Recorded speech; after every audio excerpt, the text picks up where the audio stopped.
Hey, welcome to Integrative Preparedness, and welcome to American Reversion, because I'm going to put this on both channels. I thought I should start all of my videos now with taking a sip, because it gives me a chance. It keeps me from jumping in too quickly on the video. It helps me clear my throat, so hopefully I'm not clearing my throat so much on these videos. And secondly, it's my, watch me, Second Amendment cup. Is there a hidden message there? I wonder. Do you wonder where all of this Marxist, communist, insurrectional BS is coming from, or where it has come from? Well, it's been coming for a long time, and we joke about it. Maybe we don't joke about it so much, but we kind of roll our eyes at the universities and why these kids come out of the universities with useless degrees and and kind of a warped sense of what's right and wrong with the world. Well, there's an article that came out today that I want to share with you, and then we'll talk a little bit about it. Washington and Lee University in Lexington, Virginia, is offering a course entitled How to Overthrow the State, which includes encouraging students to engage in producing a manifesto. Manifesto, there's a word, right? You want to hear that from one side. And, quote, writing a persuasive essay on rewriting history and confronting memory. Confronting memory. Interesting. As I read through this, you're gonna be able to tick off the little things that we have been dealing with and seeing here over the last, I was gonna say over the last year, over the last 40 years. But like I said, we weren't in the fight because we just kind of rolled our eyes and kept sending our kids to these hotbeds of Marxism, wondering why the little munchkins that we sent off with the right ideas came back, thinking that mommy and dad. Now, my kids aren't old enough to have done this. I just talked to too many of my friends who had kids at the age that they were supposed to, and they're shaking their heads and says, "How did my kids come back socialists?" Well, let's take a look at this, because it's more serious than a lot of people think. Okay. I'll start the article here. A course being offered at Washington and Lee for the fall semester focuses on encouraging students to think of ways they can, quote, overthrow a sitting government, according to a course description in the university's website. On the university's website. Can you imagine those words even appearing on a university website? Yeah, I guess we can, right? But we always think of Berkeley and things like that. This course places each student at the head of a popular revolutionary movement aiming to overthrow a sitting government and forge a better society. Better society. Now, I should probably stop as we go along here, because it's interesting that as each of these morons throughout history has overthrown a government, the society that they have replaced it with is hardly better, As you go, and most of you have a good understanding of the communist regimes that have been around the world, and they are totalitarian hellholes. Of course, our little munchkins out there, they don't know that, because they've had their Che flag hanging on their dorm room wall, for 4 years, and they've been screaming, power to the people, and well, let me continue before I get off on too much of a rant. So you're gonna overthrow a sitting government and forge a better society. How will you attain power? How will you communicate with the masses? These are questions being asked of our precious little doyens going off to college. How do you plan on improving the lives of the people?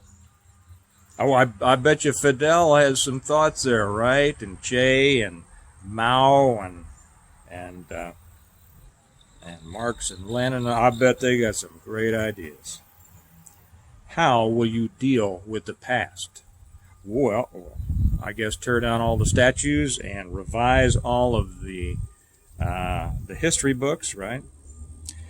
The course, How to Overthrow the State, is worth 3 credits toward an accredited college degree. That's 3 times more than a basket weaving class that they could actually get some good out of, and wouldn't hurt the country.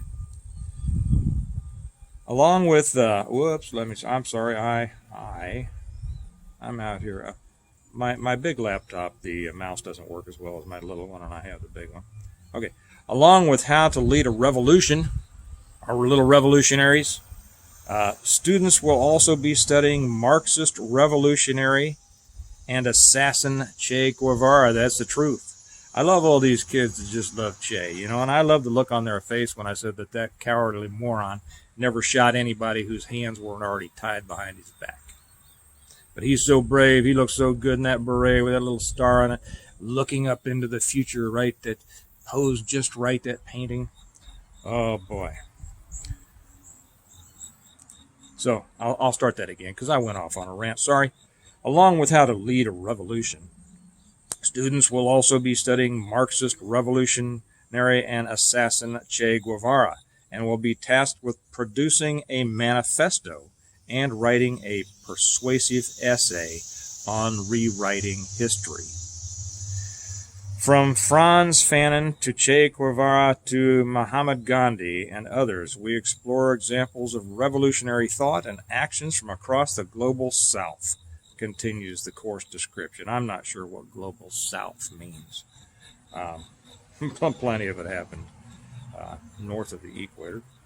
I'm going to put you on pause here for just a second.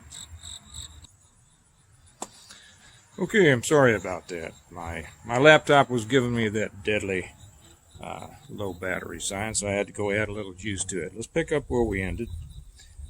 Students engage these texts by participating in a variety of writing exercises, such as producing a manifesto, drafting a white paper that critically analyzes a particular issue, and writing a persuasive essay on rewriting history and confronting memory. That's an interesting phrase right there. Excuse me, this is kind of, let me see if I can straighten you up here. Okay, well that's going to be kind of, anyway. Confronting memory, that's an interesting concept, isn't it? Well, first off, that comes in several phases, and it's a very complicated subject. But confronting memory is that you minimize, you diminish, and demonize the correct memories of those who actually have them, and then you pump an alternative history into the society to change those memories so that those who have the truth in the back of their heads are made to look nuts and crazy and way out far afield so that nobody pays any attention to them or wants to be affiliated with them. Turning point, USA founder Charlie Kirk reacted to the course, telling Breitbart News, this is from Breitbart obviously, "This is disgraceful. We must stop brushing aside these egregious examples of campus craziness as isolated incidents." That's exactly right. And that's been the problem in the past, that when we hear these idiocies, we just go, oh my gosh, can you believe that? What a bunch of idiots. Those colleges are just this, and we grumble and we gripe and we don't really do anything about it. Well, it is time to do something about it. We'll talk about that in a minute. The lessons of the past few months prove that these ideas don't stay on campus. They spill out onto the streets, he added. This is a prime example of the intellectual rot that has infected the academy I love that, in America. The Trump administration should investigate and determine if this is the type of scholarship federal funds should be used to subsidize. That's exactly right. So, okay, I'm back again. Sorry for the jump. If I look a little bit differently, I've got a phone that's supposed to have enough storage to send something to Mars, and it ran out of storage. So I'm having a heck of a time today.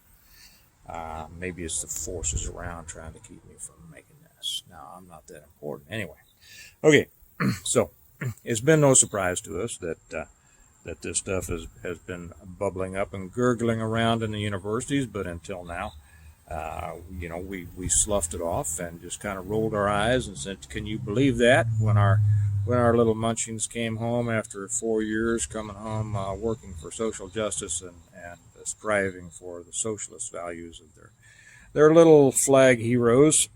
um, but it's now we know that something has to be done.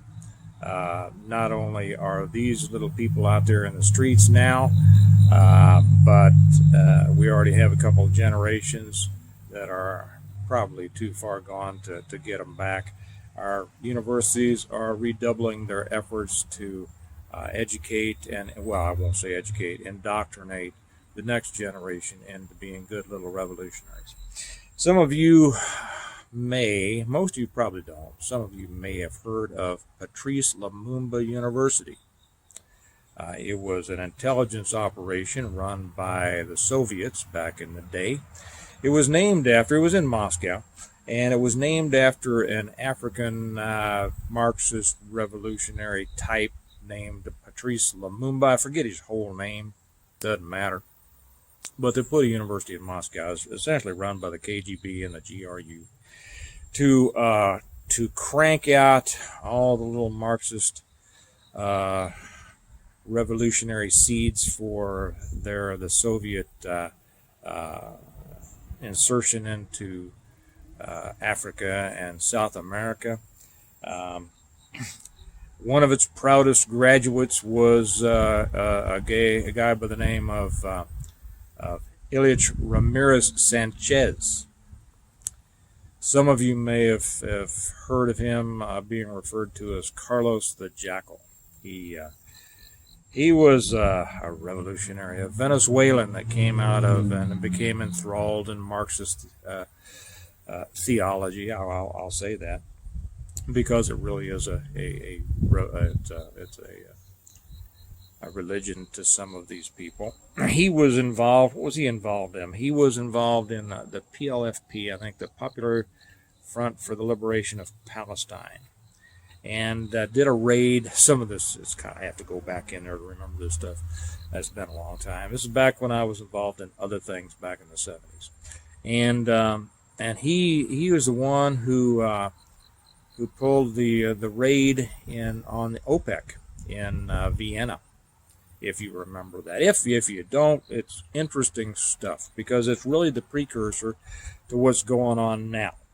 Our universities have become the Patrice Lumumba universities here in the United States, and we're paying for it. We're paying for it when we send our little kids off to be educated or indoctrinated. We pay for it with our taxes because of all the federal money that goes to these schools. We pay for it every time we buy a jersey with some idiot's name on it who's playing with a ball for a university, and we've made ourselves think that that's important. I say we, not including me, because I don't think I think all of this has gone toward the destruction of our society and our country. And I don't say most of you probably, okay, because you probably agree with what I'm talking about. But they are the engine of the destruction of this country.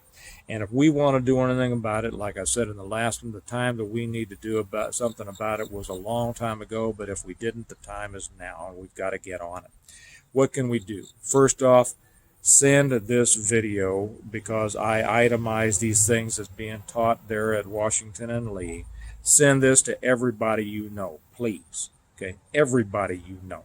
Half of them may think that I'm an idiot. That's fine, but so send them to the ones that you think you'll have half a chance of enlightening and opening their eyes. Be involved on a daily basis in discussion and conversations with people that you know. Okay, whether they are you already know that they agree with us on this. They have the traditional values. Reinforce it, support it, reinforce it. Send them, this to them, and ask them to send it to everybody that they know. Talk to people with whom you disagree, Be ready to be in the fight. If you're not going to be in the fight of ideas, you're not going to be in the fight when it comes to other things. Okay, you have to be involved in this.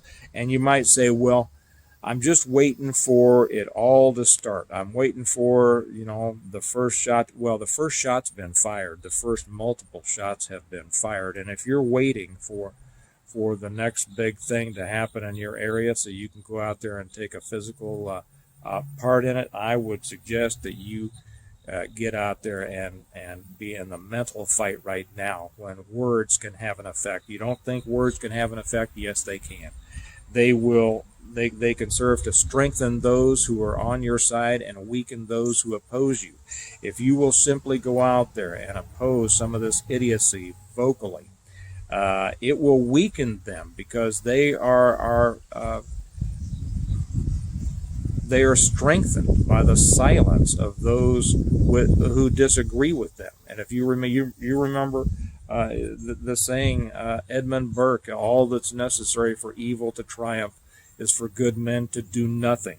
There's too many good people out there still not getting up in their friendship circles, in their place of business, and the groups that they belong to, with their neighbors, not standing up and saying, this is what's going on and it's wrong and we have to stop it and we have to do something about it. And so if somebody disagrees with you, well, good, you found out that they disagree with you, and you found out that there's somebody there that you can't count on, and they have found out that there is somebody willing to stand against them, and that might minimize their excitement to go out there and express their opinion. If we can get some of these people to stop expressing these idiotic opinions simply by letting them know that they are going to be met with equal fervor and equal unequal knowledge, because they are arguing from a position of ignorance. If you can come at them from a position of strength and intelligence and information, you are going to have an effect, and we need to have that. If you're not in the fight now, you need to get in the fight. Please, you got to do it, because it's going to come harder, and if you're not willing to do it now, you're not willing to do it then. So we need to be involved in that. Secondly, we need to stop supporting these universities. If you are sending kids away to these universities, for crying out loud, take them out of it when you find something like this. The kids are going to pitch a fit. Well, when they're paying for their own education, then they can go where they want, right? But if you're footing the bill, you have a right to say, you have a responsibility to say where that money goes, because your money is supporting things. And if it's supporting something like this, it's wrong. Okay. Thirdly, stop supporting these places with your money towards their sports programs and anything else. If you're a big donor, a big contributor to these colleges, make sure that you know what they are putting out there. And if they are putting out something that's destructive to our country, that you disagree with, letting that school know, you know what, my check's not coming this year because of this, and this, because this instructor, this class, this, that. Hey, guess what? Your money is more important to them than making a political statement, because where these decisions are made are up in the place to where they're counting the beans and they're saying, how much money did we make from this and how much money did we make from that this year, because it's all about money. And when you can fight them in their pocketbook, you are fighting them on the battlefield that they understand. Also, you can go to these places. I'm not going to put it down here, but you can look up the Washington and Lee website, and you can find out where to send emails. And you don't have to have some long, drawn-out email, although some of you have such excellent comments on here. You really ought to include your thoughts to these people. And you send it to the president, you send it to the provost, and you send it to the fundraising people, and you send it to the alumni, and you say, here's what's wrong. We found this out about your school, and what it's doing is wrong, and I'm telling all my friends about it. And guess what? The secret's out. People are going to know this about you. And if they get enough emails like that, they are going to be paying attention, and they're going to sitting down and talking to each other about, hey, do we really want to continue to allow this kind of stuff being put out in our classes because it's hurting us financially? See, that's how you fight these people. So those are my thoughts for today. It's getting real. It's going to get more real every day. These riots are going to continue. They're far beyond riots. Now they're battles. They should be seen not as riots, but as battles. They've gone from so-called demonstrations, which, a few of them were to an extent. They've gone there to riots, and now they're battles, and that's the way that we need to see them. And if we are not in the battles, we're not going to be in the war. So that's what I'm thinking about today. I encourage you, I ask you, please send this to everybody you know. Get them in the fight, because if we don't have enough people in the fight, we're going to be in a bigger fight pretty soon with fewer people. So I'll leave it at that, and like I say, get out there and get done what you can get done, and support those others who are doing it, and remember that our future depends on it. Okay. I'm not going to put in the tag about preparing well today, but well, maybe I should. It really does. I say we prepare well today in order to live well tomorrow. Preparations now are as far as educating people, getting other people in the fight, so that our tomorrow, it won't be as bad as it could be. Okay. All right. I'll leave you with that, and you all have a good day, and I'll talk to you later. Bye-bye.